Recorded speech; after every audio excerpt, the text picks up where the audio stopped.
అదే RTV app వార్తల్ని క్షణాల్లో చదివే అవకాశం ఉంటుంది. ఒక న్యూస్ పేపర్, ఒక టెలివిజన్ ఛానల్ మీ చేతుల్లో ఎప్పుడూ ఉంటాయి.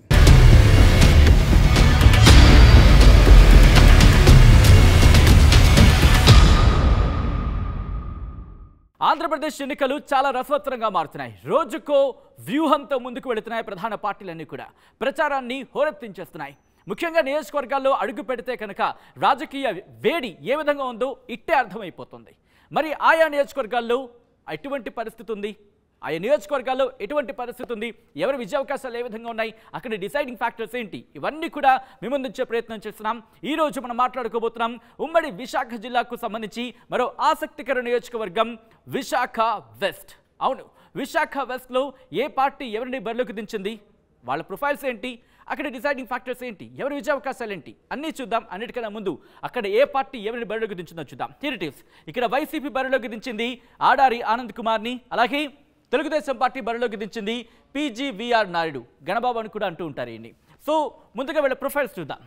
వైసీపీ నుంచి బరిలోకి దిగుతున్నారు ఆడారి ఆనంద్ కుమార్. ఈయన ప్రొఫైల్ కనుక చూస్తే బీసీ గౌర సామాజిక వర్గానికి చెందిన నేత, విశాఖ డైరీ చైర్మన్ కూడా.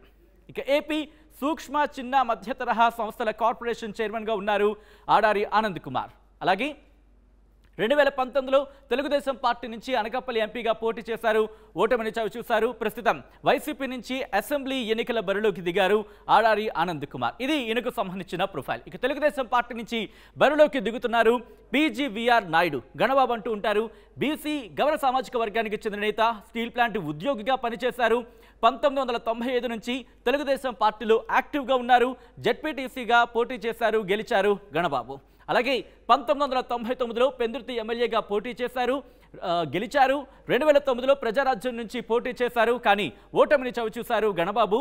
2014, 2019లో విశాఖపట్నం వెస్ట్ నుంచి పోటీ చేశారు, వరుసగా గెలిచిన సందర్భం. ఈసారి కనుక గెలిస్తే ఇక్కడ హ్యాట్రిక్ అవుతుందని చెప్పుకోవాలి గణబాబుకు సంబంధించి. ఇది వీళ్లకు సంబంధించిన ప్రొఫైల్. విశాఖపట్నం వెస్ట్కి సంబంధించి ప్రొఫైల్ని క్లుప్తంగా చూసే ప్రయత్నం చేస్తే కనుక విశాఖపట్నం లోక్సభ స్థానంలో భాగం, విశాఖపట్నం వెస్ట్ కార్పొరేషన్లో కొంత భాగం, అర్బన్ మండలం ఇందులో ఉన్నాయి అనే మాట మనకి అర్థమవుతుంది. అయితే ఇక్కడ సామాజిక వర్గాల పరంగా ఎటువంటి ఇంపాక్ట్ ఉండే అవకాశం ఉంది అనేది ఒకసారి చూసే ప్రయత్నం చేద్దాం. ఇక్కడ కనుక మీరు చూస్తే కాపు సామాజిక వర్గానికి సంబంధించి 60,000 ఓట్లు ఉన్నట్టుగా తెలుస్తోంది. యాదవ సామాజిక వర్గానికి 40,000 ఓట్లు, గౌర సామాజిక వర్గానికి 30,000 ఓట్లు, ఎస్సీ సామాజిక వర్గానికి 30,000 ఓట్లు, ఇతరులు 80,000 ఓట్లు ఉన్న నేపథ్యం అనేది మనకి అర్థమవుతోంది. సో ఇటువంటి సినారియోలో ఎవరి వ్యూహం ఏంటి, ఎవరి ప్రతి వ్యూహాలు ఏంటి, అక్కడ డిసైడింగ్ ఫ్యాక్టర్స్ ఏంటి, అన్నిటికన్నా అక్కడ ఎవరి విజయావకాశాలు ఏ విధంగా ఉన్నాయి తెలుసుకునే ప్రయత్నం చేద్దాం. మా ప్రతినిధి నాయుడు అప్డేట్స్ అందించేందుకు సిద్ధంగా ఉన్నారు. నాయుడు, ఇక్కడ తెలుగుదేశం పార్టీ బరిలోకి దించింది గణబాబుని, వైసీపీ బరిలోకి దించింది ఆనంద్ కుమార్ని, ఆడారి ఆనంద్ కుమార్ని. సో ఎవరి వ్యూహాలేంటి, ఎవరి ప్రతి వ్యూహాలేంటి, అన్నిటికన్నా ముందు అక్కడ వీళ్ళిద్దరికి సంబంధించి విజయావకాశాలు ఏ విధంగా ఉన్నాయి నాయుడు? సచిన్, పశ్చిమ నియోజకవర్గం చూసుకుంటే విశాఖలో 4 దిక్కుల్లో ఒక దిక్కు అని చెప్పవచ్చు. ఎందుకంటే ఇక్కడ ప్రధానంగా టీడీపీకి అయితే సీనియర్ నేతగా, అలాగే ముగ్గురు ఎమ్మెల్యేగా చేసిన పని కూడా గణబాబుకు ఉంది. గణబాబు పూర్తిగా నిత్యం ప్రజల్లోకి వెళ్తూ ఉంటారు. అలాగే ఇక్కడ ఆయన ఎక్కువగా ప్రజల సమస్యలే పరిష్కారం చేస్తారని ఒక నేపథ్యంలో ఎక్కువగా ప్రజలు ఆయన్ని ఎన్నుకుంటారు. మరో పక్క చూసుకుంటే అదే సామాజిక వర్గంకి చెందిన ఆడారి ఆనంద్ వైసీపీ పార్టీ నుంచి అయితే పోటీ చేస్తున్నారు. ఆయన విశాఖ డైరీ చైర్మన్గా. ఎందుకంటే వాళ్ళ నాన్నగారికి ఆడారి తులసిరావు అంటే మంచి పేరు ఉంది. ఆ పేరుని చూసుకొని గతంలో 2019 ఎన్నికల్లో అనకాపల్లి ఎంపీగా పోటీ చేసి ఓడిపోయారు. ఇప్పుడు పశ్చిమ నియోజకవర్గంలో ఎమ్మెల్యేగా పోటీ చేయబోతున్నారు. నిత్యం ఇద్దరు, ఇటు ఆనంద్ కానీ అటు గణబాబు కానీ ఇద్దరు ఒకే సామాజిక వర్గం. ఇద్దరు ఒకే సామాజిక వర్గం కావడంతో పూర్తిగా ఎవరు గెలుస్తారనే ఒక అంశం ఉత్కంఠగా నెలకొందని చెప్పొచ్చు. ఎక్కువగా అక్కడ కాపులు గౌరులు ఎక్కువగా ఉన్న నియోజకవర్గంగా పశ్చిమ నియోజకవర్గంగా చెప్పొచ్చు. అలాగే ఇండస్ట్రీలు కూడా ఎక్కువగా ఉన్న ప్రాంతం అది. అందులో గాజువాకలో కూడా సగం అయితే ఈ నియోజకవర్గంలో సగం ప్రాంతం వస్తుంది. అసలు ఎవరు గెలుస్తారనేది ఒక అంశాలు అయితే చాలా ఉద్రిక్తంగా అయితే పరిస్థితులు అయితే ఉన్నాయని చెప్పవచ్చు. ఎందుకంటే ఇద్దరు కీలక నేతలు, ఇద్దరు ఒకే సామాజిక వర్గం చెందిన. గణబాబు ఎక్కువగా చూసుకుంటే పూర్తిగా ఆయన ఎక్కువ టీడీపీ పార్టీలో ఉన్న నేత. అలాగే మొన్న గత ఎన్నికల్లో 151 సీట్లలో వైసీపీ వచ్చిన అంత స్పీడ్లో కూడా టీడీపీ పార్టీ అక్కడ పశ్చిమ నియోజకవర్గంలో టీడీపీ జెండా ఎగరేసిన వ్యక్తి గణబాబు. మరో పక్క అక్కడ వైసీపీ గత ఎన్నికల్లో ఓడిపోయింది, ఇప్పుడు కూడా గెలుస్తుందా ఓడిపోతుందా అనే అంశాలు కూడా చర్చాంశంగా మారిందని చెప్పొచ్చు. సచిన్, రైట్, తెలుగుదేశం పార్టీకి సంబంధించి విజయావకాశాల గురించి మాట్లాడుకునే పరిస్థితి ఉంటే కనుక ఇటువంటి అంశాలు కూడా ప్రభావితం చేసే అవకాశం ఉంది.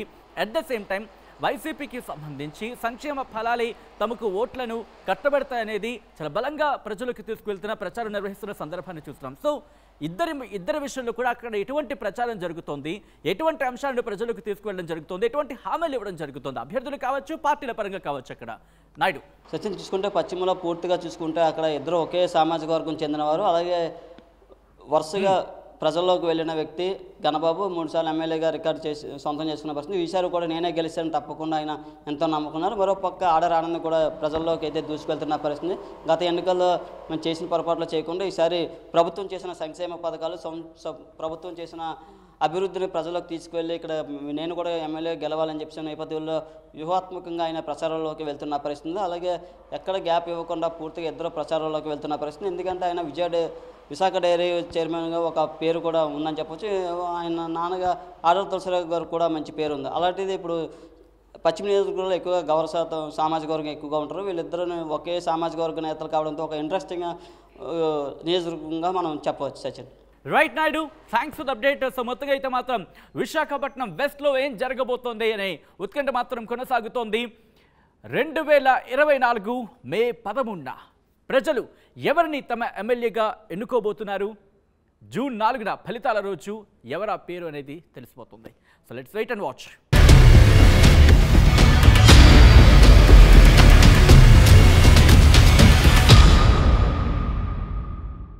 మరిన్ని వీడియోస్ కోసం ఛానల్ ని సబ్స్క్రైబ్ చేయండి. లేటెస్ట్ అప్డేట్స్ కోసం వాట్సాప్ ఛానల్ ని ఫాలో చేయండి. అండ్ లింక్ డిస్క్రిప్షన్ లో ఉంది.